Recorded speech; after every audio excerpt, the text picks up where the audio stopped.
Buenas tardes para todos. Me van a permitir que mis primeras palabras, obviamente, sean de agradecimiento a la universidad por la ocasión que me brinda de participar e intervenir hoy en este congreso con tan importantes conferencistas y ponentes y con temas tan interesantes que se están tratando. Este agradecimiento va dirigido también especialmente a la comisión organizadora y al amigo Omar Cárdenas por esa ocasión que se me brinda.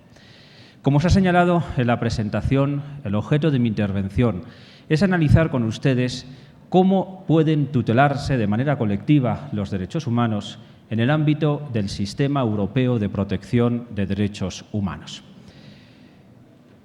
Cuando hablamos de violación de derechos humanos nos podremos encontrar con supuestos donde un gran número de personas puedan haber sufrido esa violación y lo que me interesa es compartir con ustedes esta tarde algunas formas, algunas vías a través de las cuales se está otorgando tutela colectiva de derechos humanos en el Sistema Europeo de Protección de Derechos Humanos. Para ello, mi intervención la voy a estructurar en tres ejes temáticos. En primer lugar, prestaré atención a cuál es el origen y evolución del Sistema Europeo de Protección de Derechos Humanos. Ello me va a permitir señalar cuáles son las características generales de este sistema y, sobre todo, confrontarlas con el sistema interamericano, de manera que así pueda serles enriquecedora la intervención mía de esta tarde aquí con ustedes.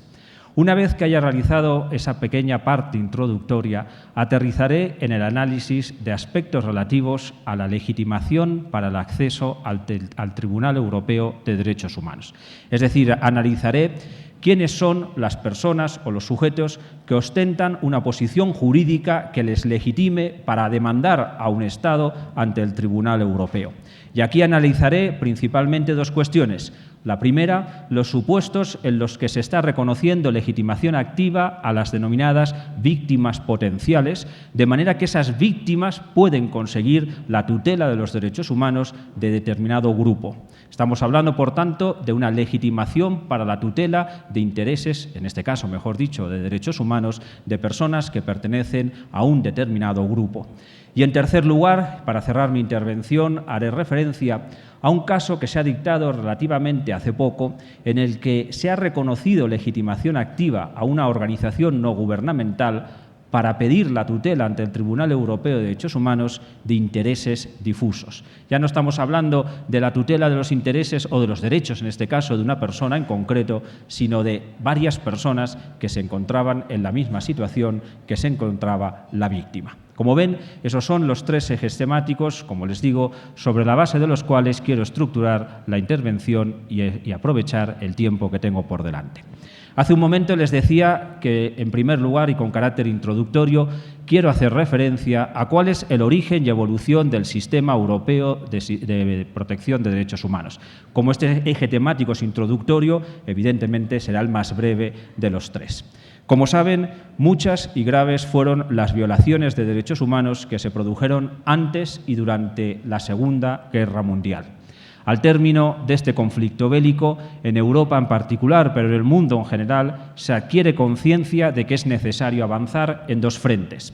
Por un lado, es necesario incorporar a los textos constitucionales y también a los textos convencionales los derechos humanos. Ese nuevo Estado social y democrático de derecho que nace tras el fin de la Segunda Guerra Mundial no puede construirse de espaldas a la dignidad de la persona y a los derechos que le son inherentes.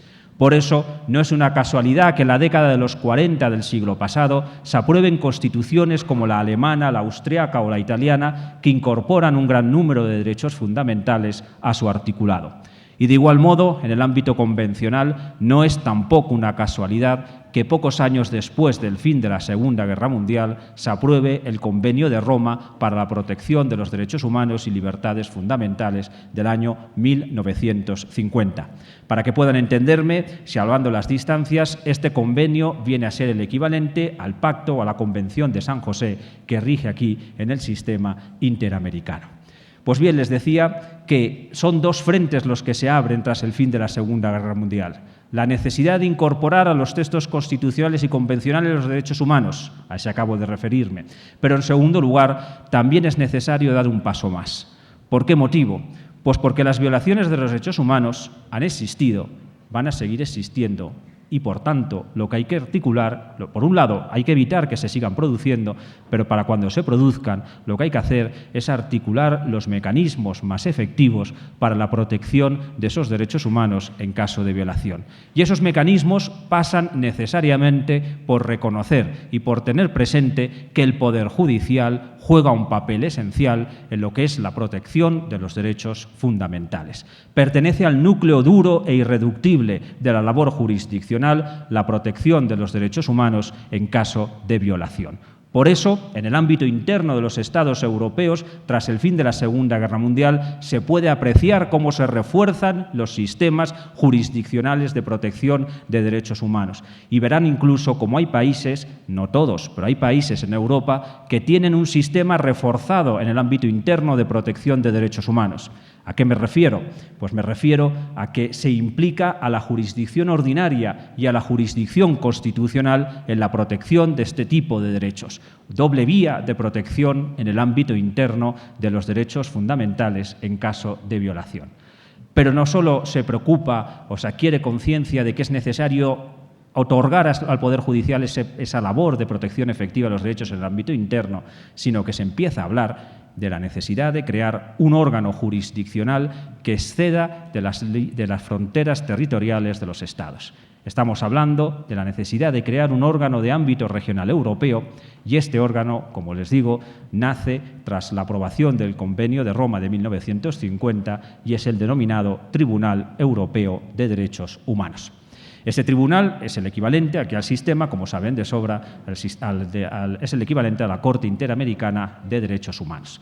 Les apuntaba en mi introducción que quería brevemente señalarles algunas líneas generales de este sistema para confrontarlas con el sistema interamericano. Entiendan que mi objetivo no es decir que un sistema es mejor o peor que el otro, no es mi intención esa, es simplemente señalarles diferencias existentes importantes en ambos sistemas que creo que es interesante que brevemente las analice con ustedes. Por un lado, el Tribunal Europeo de Derechos Humanos es un órgano jurisdiccional que está integrado por 47 magistrados. ¿Por qué 47? Pues porque son 47 los estados que forman parte del Consejo de Europa. En el sistema, en el Consejo de Europa, como les digo, son 47 estados los que lo integran. La casi totalidad del continente europeo forma parte del Consejo de Europa. Están fuera del mismo Bielorrusia, Kazajistán y Ciudad del Vaticano. Cada estado tiene un magistrado ante el Tribunal Europeo de Derechos Humanos. Confronten esta realidad con la de la Corte Interamericana. La Corte, como bien saben ustedes, está integrada por 7 magistrados. Esos 7 magistrados sesionan de manera plenaria, es decir, ejercen jurisdicción de manera plenaria.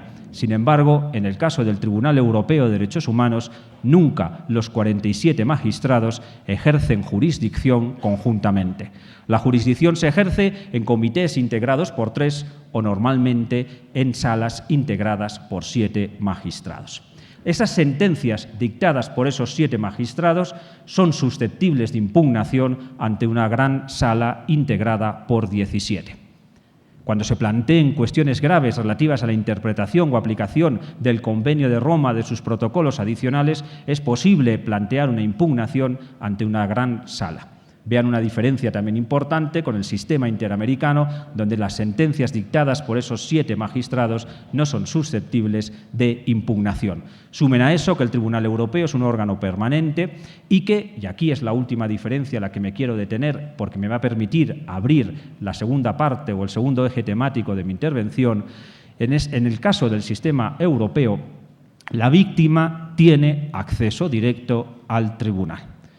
¿A qué me estoy refiriendo? Pues me estoy refiriendo simple y llanamente al hecho de que la víctima ostenta una posición legítima que le habilita para demandar a un Estado o a varios por violación de derechos humanos. Es decir, dicho con otras palabras, la víctima tiene legitimación activa, directa, para demandar a los Estados ante el tribunal. Ustedes saben que en el sistema interamericano es verdad que la víctima puede presentar su denuncia, pero la presenta ante la comisión. Y es la comisión, en su caso, la que abre o cierra el acceso a la Corte Interamericana. Es cierto que en los últimos años se ha reforzado el papel de la víctima en el sistema interamericano y que, por tanto, por ejemplo, puede legítimamente intervenir en los procesos que se hayan iniciado. Pero una cosa es legitimación para intervenir en un proceso iniciado y otra cosa distinta es legitimación para presentar la demanda que provoque el inicio del proceso.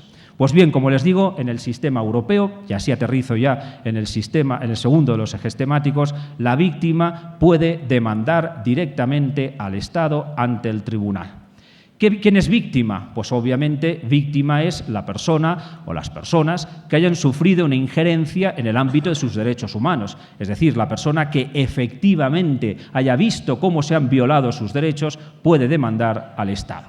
En este punto no me quiero detener, porque me interesa analizar la jurisprudencia que se ha ido generando a partir de los años 80 del siglo pasado, en la que el Tribunal Europeo ha acabado reconociendo también legitimación activa a víctimas, pero que no son efectivas.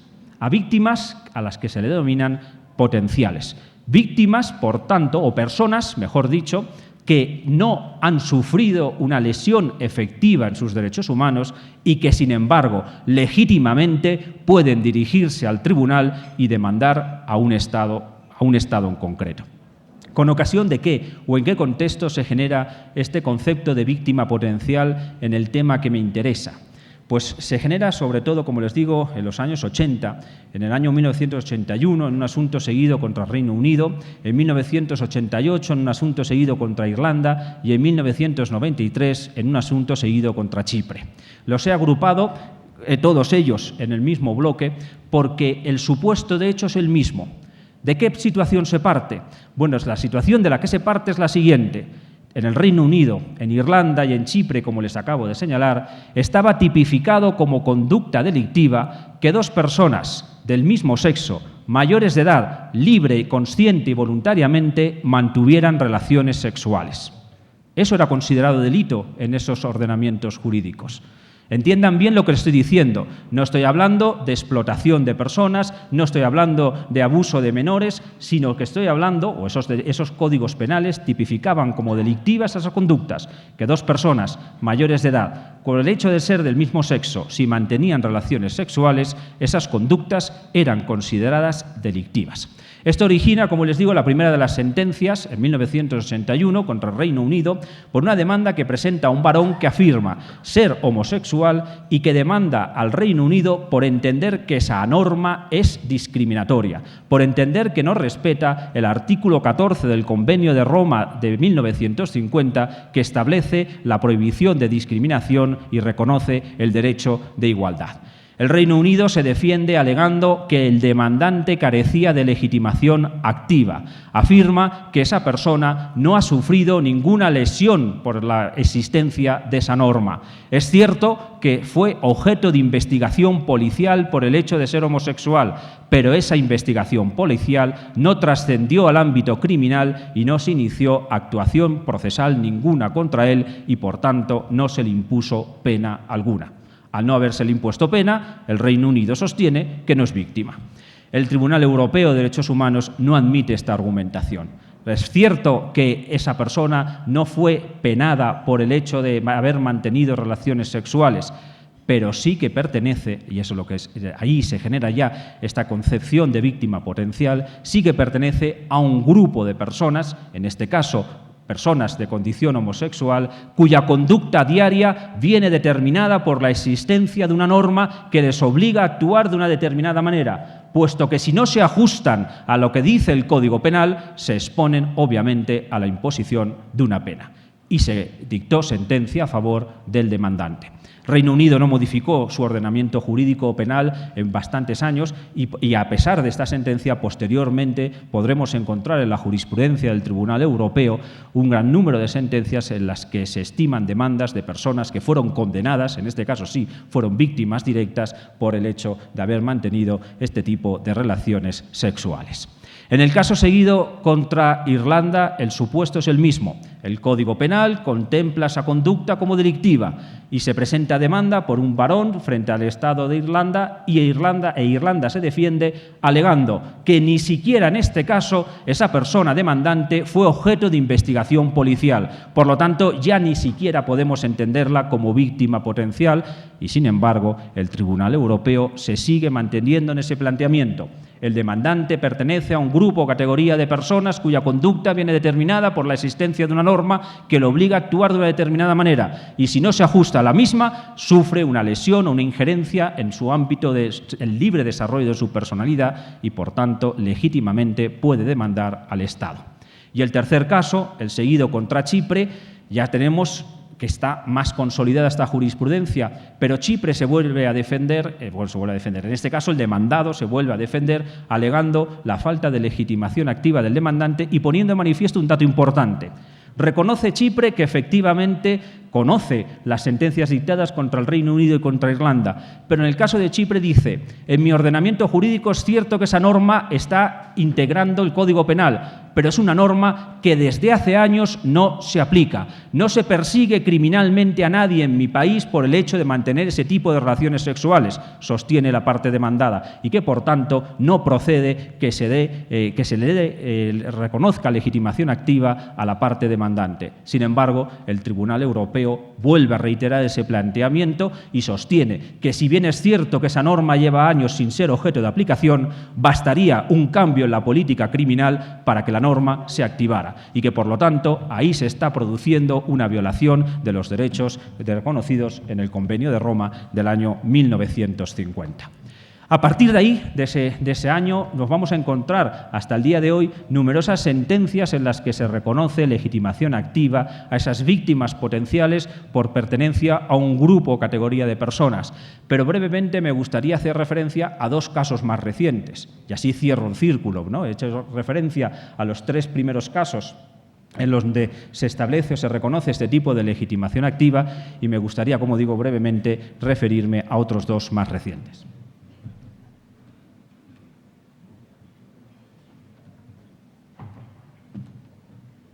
Uno de ellos es del año 2012, en un asunto seguido contra Turquía, por una demanda que presenta una persona perteneciente a la etnia gitana que sostiene que Turquía está vulnerando los derechos de esta etnia porque ha contribuido con fondos públicos a la publicación de varios libros en donde el demandante sostiene que se afirman o se realizan afirmaciones que son denigratorias de los miembros de la etnia gitana.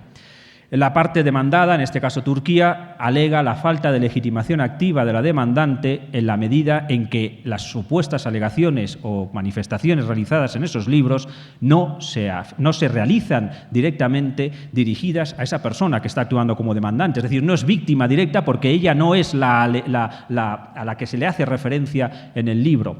Pero, sin embargo, el tribunal reconoce que el demandante pertenece a este grupo de personas, en este caso personas de etnia gitana, y que, por tanto, tiene legitimación activa para poder demandar al Estado turco por esta razón. Y luego hay otra sentencia, que la conocerán ustedes más, de 2014, que es un asunto seguido contra Francia por la norma incorporada en el ordenamiento jurídico de ese país en el que prohíbe que las mujeres musulmanas puedan usar el velo integral en los espacios públicos. Como saben, Francia aprobó esta norma y establece como sanción a la mujer que la incumpla las siguientes consecuencias. En primer lugar, se le puede imponer una multa y, en segundo lugar, se le obliga a esa persona a realizar un curso de ciudadanía. La aprobación de esta norma motivó que una mujer de religión musulmana presentara una demanda ante el Tribunal Europeo de Derechos Humanos alegando que esa norma vulneraba el derecho a la libertad religiosa y que además era discriminatoria por no respetar las exigencias derivadas del artículo 14 del Convenio de Roma de 1950. En el tema que me interesa, el Estado francés se defiende en relación con la legitimación activa de la demandante de la siguiente manera. En primer lugar, indica: la demandante no ha acreditado que sea de religión musulmana. Por lo tanto, si no acredita que pertenece a la religión musulmana, carece de legitimación. Y, en segundo lugar, aun cuando se admitiera su legitimación, la demandante no ha sufrido ninguna lesión o ninguna sanción, mejor dicho, por el uso del velo integral en los espacios públicos. A la demandante no se le ha impuesto multa alguna ni se le ha obligado a realizar ese curso al que me refería anteriormente. Sin embargo, el Tribunal Europeo no admite estos dos argumentos en lo que a la falta de legitimación activa de la demandante se refiere.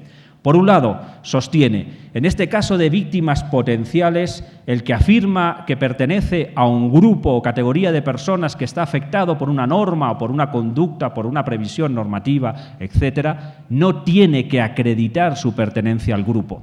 No lo exigí, dice el tribunal, en los años 80, cuando hablábamos de la demanda presentada por personas homosexuales, pues aquí tampoco voy a exigir que la demandante acredite que es de religión musulmana.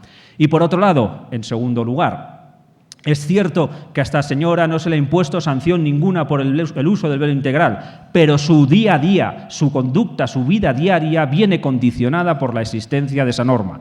Si sale a un espacio público con el velo integral, se expone a que se le imponga la multa correspondiente. Y, por tanto, como les digo, se le reconoció legitimación activa a la demandante y se desestiman estos argumentos de la parte demandada.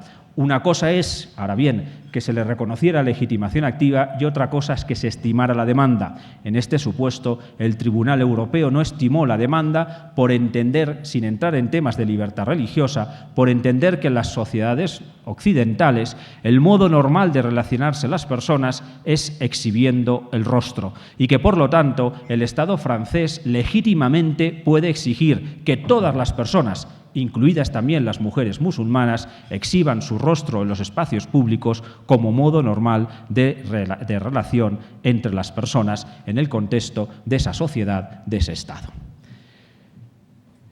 El tercer punto que quería analizar era el relativo a un supuesto en concreto en donde el Tribunal Europeo de Derechos Humanos ha reconocido legitimación activa a una organización no gubernamental para poder actuar en un proceso en representación de la víctima, a pesar de que la víctima no le había otorgado la autorización. Para que me puedan entender, las organizaciones no gubernamentales pueden presentar demandas ante el Tribunal Europeo de Derechos Humanos, pero de manera reiterada el Tribunal sostiene que es necesario que antes de presentar la demanda, la víctima, o en su caso las víctimas, si hay varias, autoricen o otorguen la representación a esa organización no gubernamental. Y no solamente es necesario el otorgamiento de esta representación, sino que además es necesario que mientras dure el proceso, esa organización no gubernamental y la víctima mantengan un contacto real y efectivo. De manera que si ese contacto no existe, se acaba archivando la demanda. Bueno, pues a pesar de esta jurisprudencia consolidada, como les digo, en el año 2014 se dicta una sentencia, la sentencia del Centro de Recursos Legales en representación de Valentín Campeanu contra Rumanía, que me parece muy interesante y que, como digo, quería compartir y analizar con ustedes hoy brevemente. ¿Quién era Valentín Campeanu? Pues Valentín Campeanu nació en su día siendo hijo de una mamá politoxicómana. El niño nació con graves malformaciones físicas y psíquicas y además infectado por el virus del VIH.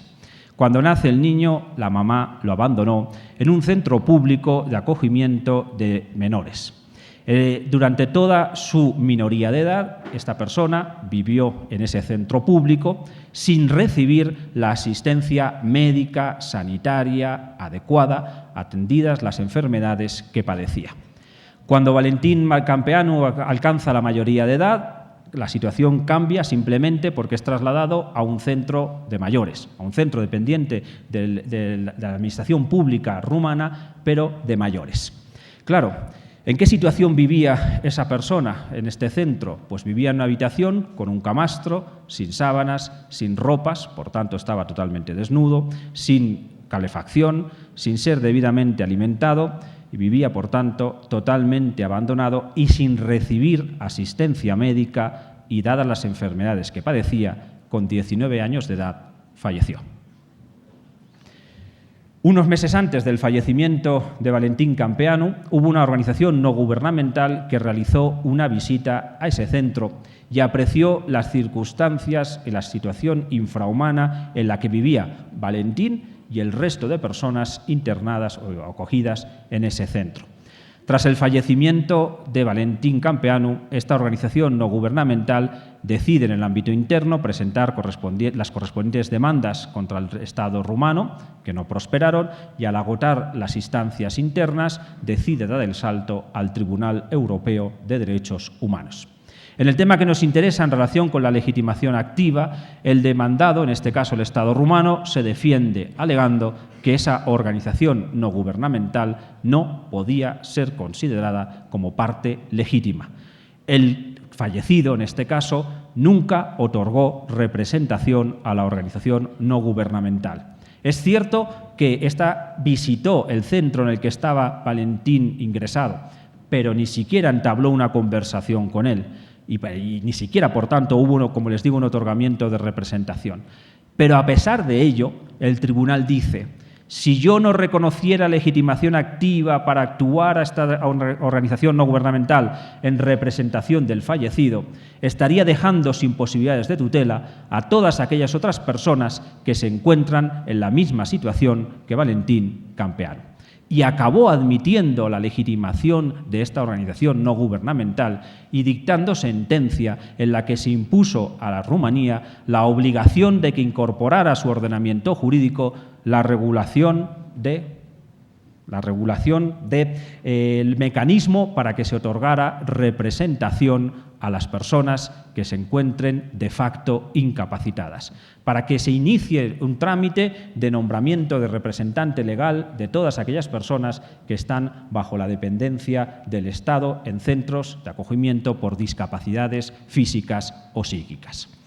Como ven, todos estos asuntos que he analizado con ustedes están planteando cuestiones muy interesantes sobre la tutela, ya no solo de la persona que ha sufrido la lesión de los derechos, porque en el caso de la víctima potencial, si el Estado demandado modifica su ordenamiento jurídico, eliminando esa norma que afecta a ese grupo de personas, con la demanda presentada por esa víctima potencial se ha podido conseguir la tutela de todas esas personas que pertenecen a ese grupo o categoría de personas afectadas por esa norma jurídica. O lo mismo podemos decir en relación con este último caso, en el que una organización no gubernamental que no obtuvo representación de la persona que fue víctima, ni tampoco tenía descendientes que pudieran otorgar esa representación, sin embargo, a pesar de ello, obtuvo una sentencia que obligó al Estado a modificar su ordenamiento jurídico y como así se hizo. Decía al principio de mi intervención que el Estado que nace tras el fin de la Guerra Mundial no puede construirse de espaldas al respeto, a la dignidad de la persona y a los derechos que le son inherentes. Son muchos los frentes a los que hay que atender, obviamente, porque, como decía, las violaciones de derechos humanos han existido, siguen existiendo y van a seguir existiendo. Y lo único que nos tiene que preocupar en el ámbito de la academia, o lo principal que nos tiene que preocupar en el ámbito de la academia, es que tenemos que tener bien clara que la dignidad de la persona, en todo caso, tiene que ser respetada y que tenemos que dotar a los tribunales de medios e instrumentos efectivos para que las violaciones sean corregidas cuando así se produzcan. Muchas gracias por su atención.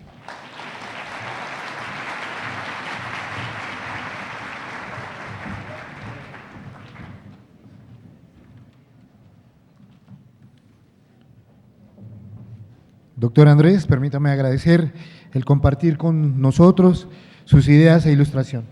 Muchas gracias. Se recuerda al público asistente que una vez terminado el ciclo de conferencias de este primer momento, se dará inicio a partir de las 7 de la noche a la ronda temática preliminar del concurso 3IEF, 3 minutos investigadores en formación, donde los estudiantes de universidades nacionales e internacionales explicarán o expondrán